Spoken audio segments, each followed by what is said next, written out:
ഇന്ന് നമുക്ക് സദ്യക്കൊക്കെ വളരെ എളുപ്പം തയ്യാറാക്കാവുന്ന ഒരു പുളിശ്ശേരി നോക്കിയാലോ? നേന്ത്രപ്പഴം പുളിശ്ശേരിയാട്ടോ നമ്മൾ ഇന്നിവിടെ ഉണ്ടാക്കാൻ പോകുന്നത്.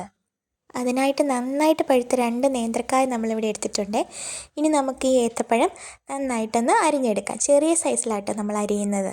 ഇങ്ങനെ നടുവേ മുറിച്ചിട്ട് വീണ്ടും ഇങ്ങനെ കട്ട് ചെയ്യുമ്പോൾ നമുക്ക് വേണ്ട ഒരു നോർമൽ സൈസിന് അത് കട്ട് ചെയ്ത് കിട്ടുവേ. അപ്പോൾ നമ്മളെടുത്ത 2 പഴവും നമുക്കിങ്ങനെ ഒന്ന് അരിഞ്ഞ് വെക്കാവേ. അപ്പോൾ നമ്മൾ വിഷു സീരീസ് സ്റ്റാർട്ട് ചെയ്തിട്ടുണ്ട്. കുറേ സദ്യയ്ക്ക് പറ്റുന്ന റെസിപ്പീസ് നമ്മൾ ചാനലിൽ അപ്ലോഡ് ചെയ്തിട്ടുണ്ട്. താല്പര്യമുള്ളവരൊക്കെ ഒന്ന് അത് കയറി കണ്ടു നോക്കണേ.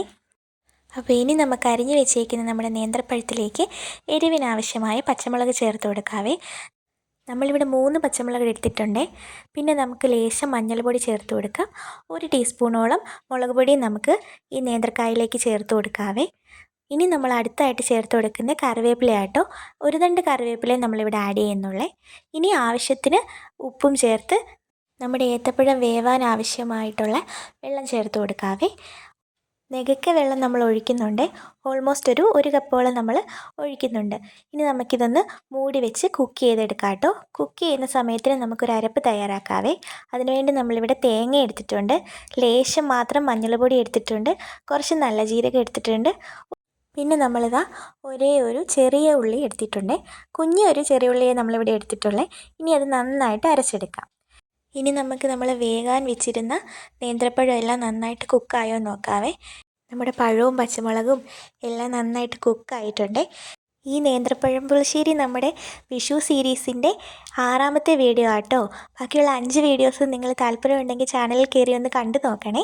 ഇനി നമുക്ക് നമ്മുടെ വേവിച്ച നേന്ത്രക്കായയിലേക്ക് നമ്മുടെ തേങ്ങയുടെ അരപ്പ് ചേർത്ത് കൊടുക്കാവേ. അരപ്പ് ചേർത്തിട്ട് നന്നായിട്ടൊന്ന് മിക്സ് ചെയ്യാം. മിക്സ് ചെയ്തിട്ട് നന്നായിട്ടൊന്ന് കുക്ക് ചെയ്തെടുക്കണേ. ഇനി നന്നായിട്ട് തിളച്ച് വരുമ്പം നമ്മൾ 1 കപ്പോളം തൈര് ഇവിടെ എടുത്തിട്ടുണ്ട്.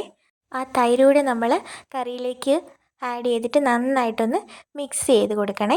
എല്ലായിടത്തും എത്തുന്ന പോലെ ഒന്ന് മിക്സ് ചെയ്ത് കൊടുത്തിട്ട് നമ്മൾ അധികം തിളപ്പിക്കത്തില്ല കേട്ടോ.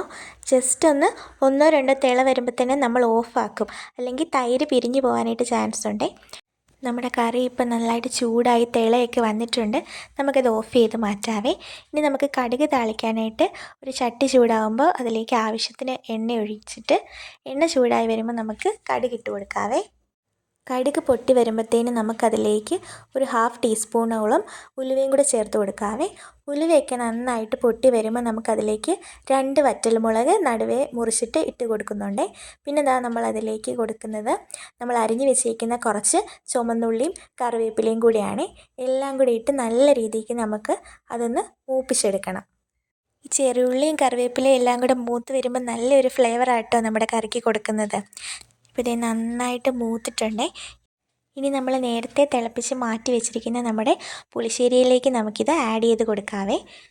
നമ്മൾ കടുക് താളിച്ചും കൂടി ഇട്ട് കഴിഞ്ഞപ്പോൾ നമ്മുടെ പുളിശ്ശേരി ഇവിടെ റെഡി ആയിട്ടുണ്ട്. വളരെ എളുപ്പത്തിൽ റെഡിയാക്കി എടുക്കാവുന്ന ഒരു പുളിശ്ശേരി ആട്ടോ. ഇതിൻ്റെ ഫ്ലേവർ എന്ന് പറഞ്ഞാൽ മധുരം പുളി എല്ലാം കൂടി ചേർന്നൊരു നല്ല ഫ്ലേവറാണ് അപ്പോൾ ഇതിന് വരുന്നത്. മിക്കവരുടെ ഫേവറേറ്റ് ആയിരിക്കുമല്ലേ ഈ പുളിശ്ശേരി. അപ്പോൾ ഈ വിഷുവിന് നിങ്ങൾ എന്തായാലും ഈ പുളിശ്ശേരി ഒന്ന് ട്രൈ ചെയ്ത് നോക്കണേ. ഏറ്റവും എളുപ്പത്തിൽ തയ്യാറാക്കാവുന്ന വിഷുവിലെ ഒരു കറിയായിരിക്കും ഈ പുളിശ്ശേരി. അപ്പോൾ നിങ്ങൾ മറക്കാതെ ഈ പുളിശ്ശേരി ഒന്ന് ട്രൈ ചെയ്ത് നോക്കിയിട്ട് എങ്ങനെയുണ്ടെന്ന് അഭിപ്രായം താഴെ കമൻറ്റ് ചെയ്യണേ. ഇനി ഇതുപോലത്തെ സിമ്പിളായിട്ടുള്ള റെസിപ്പീസിനായിട്ട് എൻ്റെ ചാനൽ ഒന്ന് സബ്സ്ക്രൈബ് ചെയ്യാനും മറക്കല്ലേ. ഇഷ്ടപ്പെട്ടാൽ നിങ്ങളുടെ ഫ്രണ്ട്സിലേക്ക് ഈ വീഡിയോ ഒന്ന് ഷെയർ ചെയ്ത് കൊടുക്കണേ. അപ്പോൾ ഇനി ഇതുപോലത്തെ സിമ്പിൾ വീഡിയോസായിട്ട് നമുക്ക് വീണ്ടും കാണാം.